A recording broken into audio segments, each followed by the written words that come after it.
नमस्कार दोस्तों, स्वागत है आपका अपने यूट्यूब चैनल में। और आज हम जिस स्टॉक की बात करने वाले हैं उस स्टॉक का नाम है स्टेट बैंक ऑफ इंडिया। जैसे कि हर हफ्ते या हफ्ते में एक या दो बार हम कोशिश करते हैं कि दो वीडियो डालें। शॉर्ट्स तो मैं डालता ही रहता हूँ। आप चाहें तो इस चैनल को सब्सक्राइब कर सकते हैं, क्योंकि इस चैनल में ज़्यादातर हमने वैल्यूएबल स्टॉक ही बताए हैं। और वो वैल्यूएबल स्टॉक आप देखेंगे तो अक्सर मैं शॉर्ट्स पहले डालता हूँ, फिर उसका वीडियो डालता हूँ। जब मैंने ये स्टॉक आज से कुछ दिन पहले, 2 से 3 दिन पहले, जब मैंने इसका शॉर्ट्स वीडियो डाला था, तब मैंने बोला था कि एक बुलिश हैमर फॉर्मेशन हो रहा है। जैसा कि आप देख पाएँगे, ये वाला जो बुलिश हैमर फॉर्मेशन है, ये मैंने डाला था कि बुलिश हैमर फॉर्मेशन होने वाला है। उसके बाद से इस स्टॉक ने तकरीबन 2.5% यहाँ से आप देखेंगे, तकरीबन 2.5% का उछाल ऑलरेडी ले पिछले वीक दे दिया है। तो मैंने लास्ट वीक ये डाला था वीडियो। तो ज़्यादातर आप देखेंगे कि मैं उन्हीं स्टॉक के बारे में बात करता हूँ, जो स्टॉक थोड़े से जिनमें कुछ एक सुबुगाहट हो रही है या जो कुछ आगे बढ़ने के लिए तैयार हैं। मैं उन स्टॉक पे बात कम पसंद करता हूँ, जहाँ पे बज़िंग, मतलब कहना चाहिए कि एक र्यूमर है, हुआ है। मतलब अगर हम कुछ स्टॉक ऐसे लेंगे जिनका बिज़नेस भी अच्छा है, जो अच्छा भी कर रहे हैं, किसी वजह से एक आध क्वार्टर में अगर वो डाउन होते हैं, तो उस टाइम पे अपॉर्च्युनिटी होती है। स्टेट बैंक ऑफ इंडिया का स्टॉक भी इसी इसी तरह का स्टॉक है, जहाँ पे एक क्वार्टर में थोड़ी-सी अर्निंग गिरने की वजह से, उसको हम बोलते हैं निम्स, मतलब इनके जो नेट इंटरेस्ट मार्जिन था वो थोड़ा डाउन हुआ था। उसकी वजह से ये स्टॉक थोड़ा-सा डाउन हुआ था। और क्योंकि थोड़ा-सा सेविंग अकाउंट डिपॉज़िट्स थोड़े कम हुए थे, सारे बैंक के कम हुए थे, ना कि स्टेट बैंक ऑफ इंडिया के, बाकी सारे बैंकों के कम हुए थे। उस वजह से ये लास्ट मंथ देखेंगे, लास्ट क्वार्टर सारे बड़े-बड़े बैंक जो कि एचडीएफसी बैंक है या आईसीआईसीआई बैंक है, स्टेट बैंक है, सबके सेविंग डिपॉज़िट रेट्स कम होने की वजह से इनके थोड़े से मार्जिन्स कम हुए थे और अर्निंग्स कम हुई थी। उन 2 वजहों की वजह से आप देखेंगे तो ये स्टॉक लास्ट क्वार्टर में थोड़े डाउन गए, चाहे आप स्टेट बैंक ऑफ इंडिया देखें या एचडीएफसी बैंक देखें। एचडीएफसी बैंक हमारा सबसे लार्जेस्ट बैंक है इंडिया की प्राइवेट सेक्टर में, और गवर्नमेंट सेक्टर में, पीएसयू सेक्टर में स्टेट बैंक ऑफ इंडिया है। तो इसलिए मैं आपको बोलूँगा कि आप इस चैनल को सब्सक्राइब कर लें, जल्द से जल्द सब्सक्राइब कर लें, ताकि आपको अच्छी-अच्छी वीडियो, क्वालिटी वाले स्टॉक्स पता चलते रहें, जहाँ पे आप इन्वेस्ट करने की सोच सकते हैं। चलिए हम इस वीडियो में आगे बढ़ते हैं। अब हम देखेंगे सबसे पहले इसका टेक्निकल एनालिसिस। सबसे पहले हम अक्सर पहले बात किया करते थे फंडामेंटल एनालिसिस से, पर मैंने सोचा अब मैं टेक्निकल एनालिसिस से बात किया करूँगा, क्योंकि टेक्निकल चार्ट सबसे पहले आपको बताता है इस स्टॉक में क्या होने वाला है। हमें नहीं पता इस स्टॉक में किन-किन बड़े लोगों ने कैसी-कैसी बाइंग करी है। फॉरेन इंस्टीट्यूशन या डोमेस्टिक इंस्टीट्यूशन ने कैसे जा रहे हैं, वो कैसे सोच रहे हैं इस स्टॉक के बारे में। सारे बड़े-बड़े जो कॉर्पोरेट सेक्टर हैं उनके बारे में हमें नहीं पता। पर हमें एक चीज़ पता है, चार्ट। चार्ट हमें सबसे पहले बताता है कि किस स्टॉक में क्या होने वाला है, कहाँ बाइंग आने वाली है, कहाँ सेलिंग आने वाली है। वो एक-एक कैंडल आपको एक-एक बाइंग और सेलिंग के बारे में बता देता है। वो एक बहुत बड़ी वजह है कि ये स्टॉक मेरी नज़र में आया। हालाँकि मैं खुद भी इस स्टॉक में इन्वेस्टर हूँ, ये डिस्क्लेमर है। और एक डिस्क्लेमर ये भी है कि मैं कोई सेबी रजिस्टर्ड फाइनेंशियल एडवाइज़र नहीं हूँ। आपको इस स्टॉक में इन्वेस्ट करने के पहले किसी सेबी रजिस्टर्ड एडवाइज़र से बात करके स्टॉक करना चाहिए। तो ये डिस्क्लेमर हुआ। अब हम आगे बढ़ते हैं। तो ये स्टॉक क्यों नज़र में आया, इसमें एक बहुत बड़ी वजह है, इस स्टॉक में हो रहा है बॉटम आउट। अब मैं इसको आपको ड्राइंग से बताऊँगा। थोड़ा-सा मैं ब्रश चलाने के मामले में कमज़ोर हूँ, पर फिर भी मैं कोशिश करूँगा। ये देखिए, एक हैंडल बना और एक कप बना। मतलब ये बॉटम आउट होने के, बुलिश बॉटम आउट के संकेत होते हैं। और इस स्टॉक में आप देखेंगे तो ये बॉटम आउट कहाँ से बन रहा है? आप देखेंगे यहाँ से सीधा, मतलब 848 से सीधा 820, मतलब ये वीकली गैप बना था। वीकली गैप बनना बहुत बड़ी बात होती है। अगर वीकली गैप ओपन अप में हो रहा हो या डाउन साइड में, दोनों केस में आप देखेंगे कि ये बहुत ही बड़ा डाउन ट्रेंड अप ट्रेंड के लिए होता है। यहाँ पे डाउन ट्रेंड के लिए था।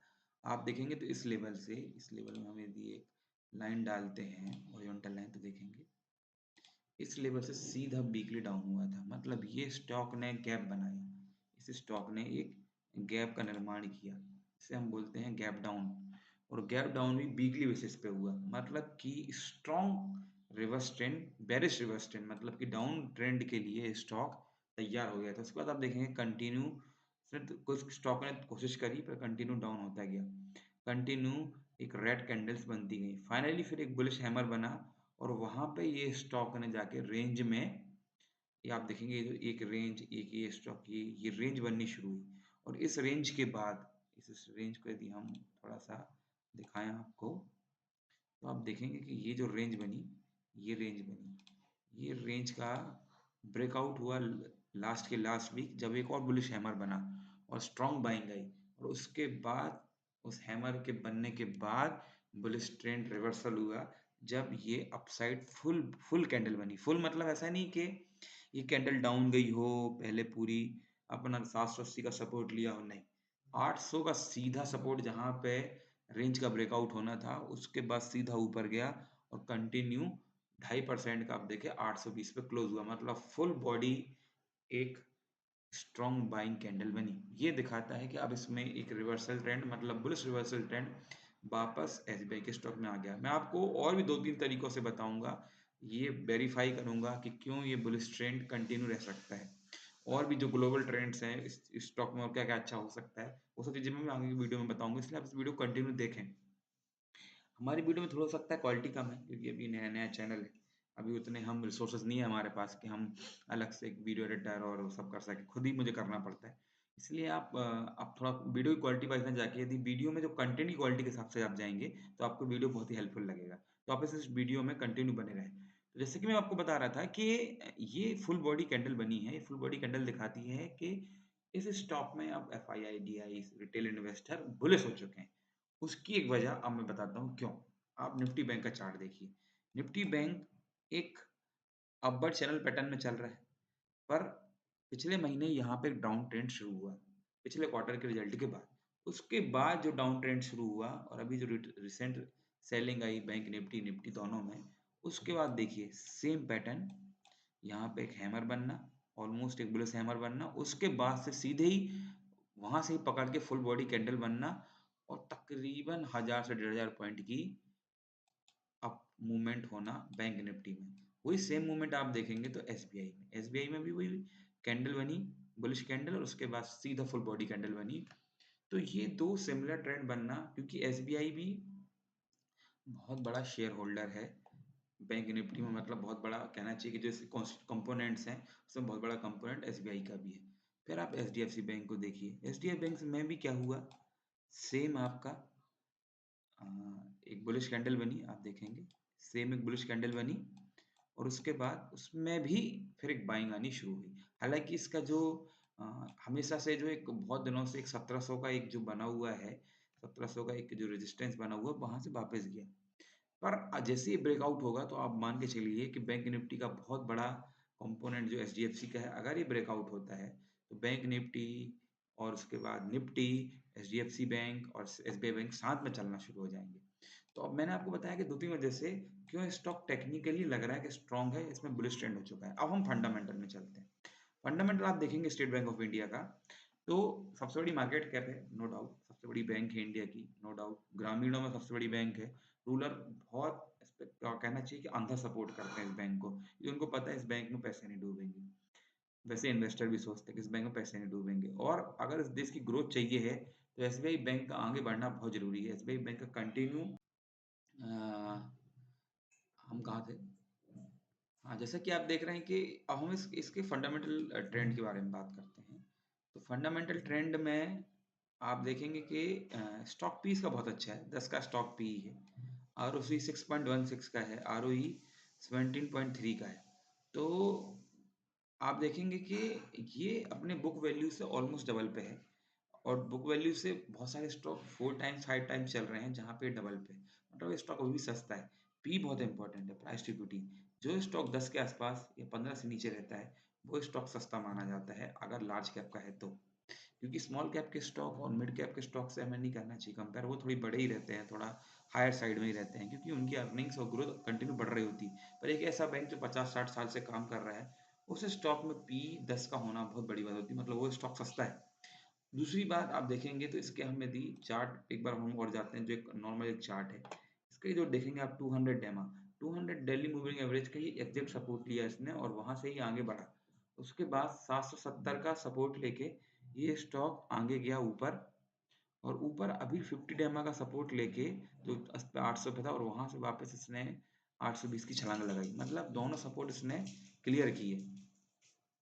अब हम जाते हैं इसके एनालिसिस पे, इसके पीयर्स के हिसाब से। आप पीयर्स के हिसाब से देखेंगे तो स्टेट बैंक ऑफ इंडिया अपने बाकी पीयर्स के हिसाब से क्वार्टरली वेरिएशन जो प्रॉफिट वेरिएशन है, उसमें ऑलमोस्ट एवरेज पे है, मगर कंटिन्यू एक प्रॉफिट ट्रेंड पे है और सबसे बड़ी बात सेल्स इसकी ज़्यादा है। इसकी अर्निंग्स ज़्यादा है सारी बैंकों के हिसाब से। फिर आप देखेंगे क्वार्टर वाइज़ इसके प्रॉफिट्स बढ़ते जा रहे हैं। अभी लास्ट क्वार्टर अगर निकाल दें तो कल क्वार्टरली ये स्टॉक अच्छा ही करता रहा है, अच्छा ही अपवर्ड ट्रेंड में ही रहा है इसकी अर्निंग्स। अर्निंग बहुत इंपॉर्टेंट है किसी भी बिजनेस के लिए, प्रॉफिट एंड लॉस से भी ज़्यादा। प्रॉफिट एंड लॉस भी इसका कंटिन्यू बढ़ता गया, इसका रेवेन्यू बढ़ता गया। आप देखेंगे तो ये बढ़ता गया, इसका रेवेन्यू बढ़ता गया, इसका प्रॉफिट बढ़ता गया, इसका इंटरेस्ट मार्जिन बढ़ता गया, जो कि एक बैंक के लिए बहुत ज़रूरी है। तो अब हम चलते हैं एक बार इसके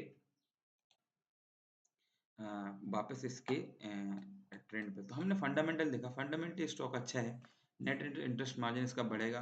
इस क्वार्टर में कम मतलब कहना चाहिए कि इसकी जो जो बोर्ड ऑफ मीटिंग हुई थी, उसकी बोर्ड मीटिंग की जो कमेंट्री आई है, उससे पता चलता है कि उन्होंने सेविंग डिपॉजिट्स में बहुत काम किया है और डेफिनेटली ये स्टॉक काफ़ी अच्छा करेगा। तो आप यदि इस स्टॉक में इन्वेस्ट करना चाहते हैं तो आप कर सकते हैं, बशर्ते आप किसी अच्छे सेबी रजिस्टर्ड एडवाइजर से बात करके आप इस स्टॉक में निवेश कर सकते हैं। इस स्टॉक में मेरी यही तक की फंडामेंटल टेक्निकल समझ थी। आपको ये स्टॉक अच्छा लगा हो तो इस चैनल को, और आपकी मेरी एजुकेशन अच्छी लगी जो जितनी मैं दे पाया, मैं उतना अच्छा तो नहीं हूँ, मतलब फंडामेंटल टेक्निकल में अब मैं भी सीख ही रहा हूँ। जितनी मेरी समझ है उस हिसाब से जो मैं स्टॉक को बता पाया, आपको यदि ये वीडियो अच्छा लगा हो तो लाइक शेयर सब्सक्राइब करें। धन्यवाद।